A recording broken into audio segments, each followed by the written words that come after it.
want to share a little bit how I replaced the transom here on my boat. I'm sorry I didn't do this video earlier. As you can see, I already have the new transom in place. It's not completely done, but it is on there. And I just now decided to do the video. But I'll share with you how I did it, step by step, how I went about it. First, I had the engine removed, the stringers were removed, the deck was removed, the floor.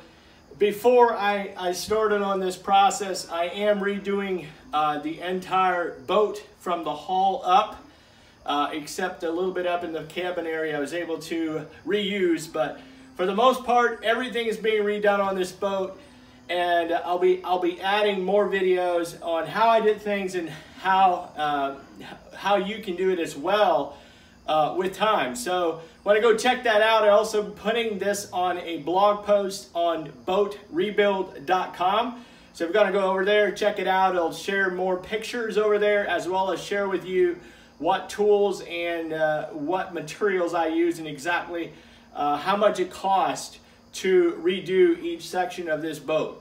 So right now in this video, we're going to talk about the transom. I started by removing everything on the back side of the transom. This is obviously the inside of the boat. This boat has an inboard engine, so if your boat is an outboard drive, it will be slightly different possibly, because you'll possibly remove all the way up, but it will still be very, very similar. Once I had everything removed, I had my blower attached here, had a light here, I had some stuff screwed on here, I had the hydraulic pump was attached right here for the outdrive. A couple other things. I did remove all these bolts, or these nuts, U-bolt, Enger D-bolts, whatever they're called, U-bolts. Those were all removed. And then I started by de-skinning the entire inside, basically taking the fiberglass off of the wood from the inside of the transom.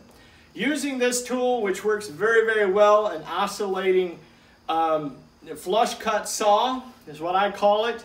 I use a wood blade. I tried the metal blades and they cut just way too slow to suit me. So I use a wood cutting blade, and it allows you to cut really close to the edge. So I cut the fiberglass along the very top, all the way down the side, the bottom, all the way out, basically all the way out around the transom.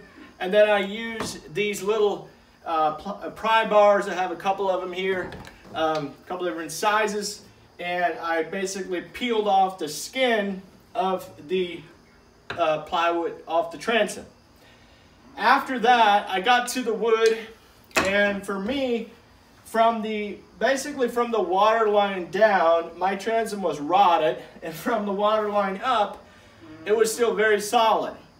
And so it was a lot more difficult to remove, because I was only removing the wood all the way out to the fiberglass hull, not everything, not the fiberglass itself on the outside. So from the waterline down where it was rotted, it was not that difficult to remove it. Peeled off in layers, could pry it, push this down in between the layers and peel it off layer by layer. But the upper half was a lot more difficult because the wood was still very solid. So what I ended up doing is borrowing my dad's handheld planer. I don't have it here anymore, I returned it already, and planing off the top half with that little planer. That thing is very adjustable. You can plane about, I don't know, 3 inches at a time or something like that. And that worked very, very well. Once I had it all planed down to where it was, almost all of it was gone, I took my handheld belt sander and I sanded it, everything smooth, as good as I could. And there was obviously still a few small variations in depth, but for the most part it was pretty smooth. And then I took some cardboard or some heavy-duty paper that I had lying around. It was the kind that is laid on top of a pallet before they ship something. That's the kind I was using, just because I had it here. and I got 2 pieces, and it covered about half. It's very flexible. I was able to push it down into the corners. That was before this stringer was here, of course. Push it down into the corners, and then I took my knife and I just cut to the exact shape of the transom. I took masking tape to tape it onto the top here to get my top even edge. And then I took another piece, did the same thing over here, taped them together. Had basically created a template exactly the right size for what I needed for the new transom. Took it outside and laid it on my 1/2-inch plywood. That's what was here before, 1/2-inch plywood. I went to my local Lowe's store to purchase this. This is exterior. Make sure you get exterior grade. If I would have had the option, I probably would have gotten marine grade, which is maybe a little bit better. But they don't have that at my local Lowe's store, and there's no marine shop nearby that I'm aware of that would carry it. So I use what's next best, and that's the exterior grade plywood. It's 1 layer of 1/2-inch here, 2 layers extra here, and then another 2 layers here where the gimbal housing goes through, where everything goes through right here. So basically here's 1.5 inch thick, here's 1/2 inch, 1.5 inch, okay? And then obviously I cut out my smaller pieces, cut out these 2 pieces, and then I glued them together with a good, I actually used Gorilla Glue, a heavy duty Gorilla Glue that comes in the cogging tubes. And just because, I mean, you pretty much probably any kind of exterior grade waterproof glue will work, but that's what I had, that's what I used. And I glued these 2 together, or the 3 I should say, and I screwed them together with screws that went all the way through. Not very far through, but they went all the way through. And I did that on purpose to create some holes on the other side. Once the glue is cured, I backed out the screws. I took the screws all the way out again, and the purpose of that was so have some holes, have a little bit more chance for the fiberglass when I glue it together, for the fiberglass to get in those holes and maybe hold a little bit better than if it wouldn't have had those holes. Then when I was ready to glue it all into place, I had my 2 boys helping me. We had these 2 U-bolts or D-bolts, whatever they're called, on the outside coming in, and I was like, okay, that's going to be my anchor point for the corners, for the top, for the ends here. Okay, that's gonna be my clamps. And then right here, hopefully you guys can see it. Here I drilled a hole at the very top and almost at the very bottom of where the hole will be for the gimbal housing. I drilled a hole right there and got 2 about 5-inch bolts. Cut me a piece of a 2x4 and put them on the outside, and bolted this through here, and then put the 2x4 on the outside of the hull, and that was my clamp for this entire area right here. When I was ready to glue it, when I had that all ready, was ready to glue it into place, I took my resin, I used polyester resin because that's all I had, and I wet it. First thing I did is I mixed up a batch. Basically, I think I mixed up a quart, and I wetted the hull side first, made it completely wet. That way it has a little bit of time to absorb into what was already there. And then I wetted the back side of the transom on the back side here.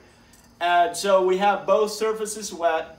And then I mixed another batch, probably about 1/2 quart or so of resin is what I stored it with. And I added some Cabasil for some, basically make my peanut butter. And I added just a little bit of chop strand fibers as well, which allowed me to mix it a lot better when I was mixing it. Basically that made a paste or a glue. This was the glue I was going to use.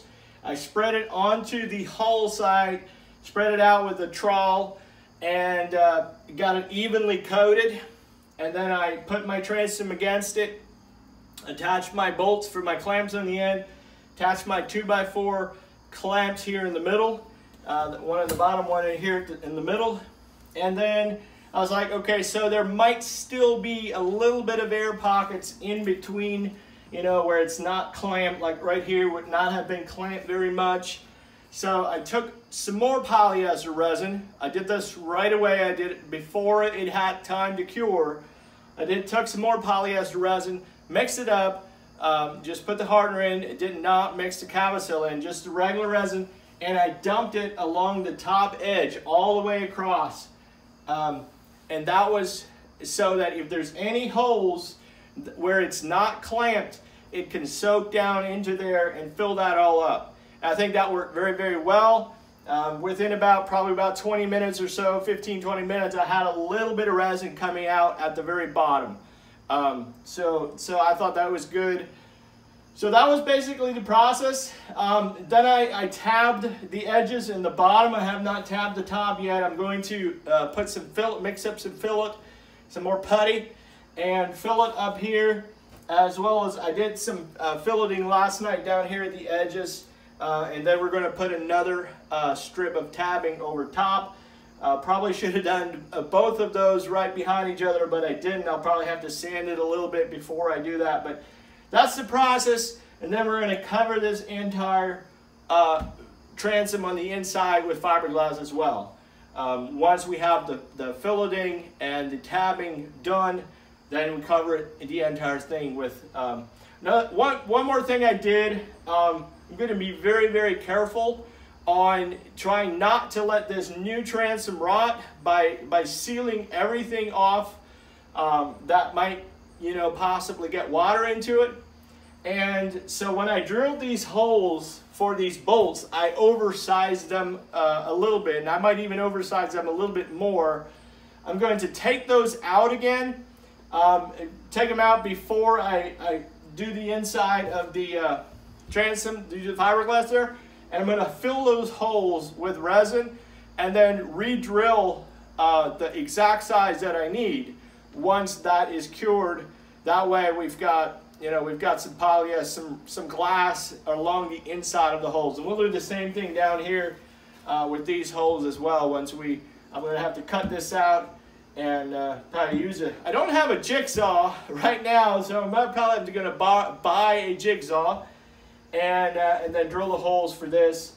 And then I'm going to see if I can do away with less screws into the actual transom. I guess it doesn't really matter up here on the inside, but there was some on the outside that I thought were barely necessary. So try to avoid making as many holes into the transom as possible, so has less chance of water getting into it. So that's it for now. Thanks for watching. Hopefully this all made sense.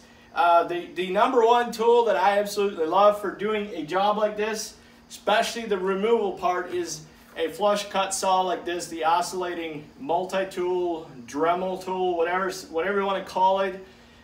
This one is a Works brand. I did purchase this one at our local Lowe's store, but they're also available on Amazon and possibly eBay. So put a link down on the blog post that you guys can check out the tools that I used, as well as the cost of what it cost me to replace this transom. So thanks for watching. Feel free to subscribe to my YouTube channel and like the video, share it with your friends.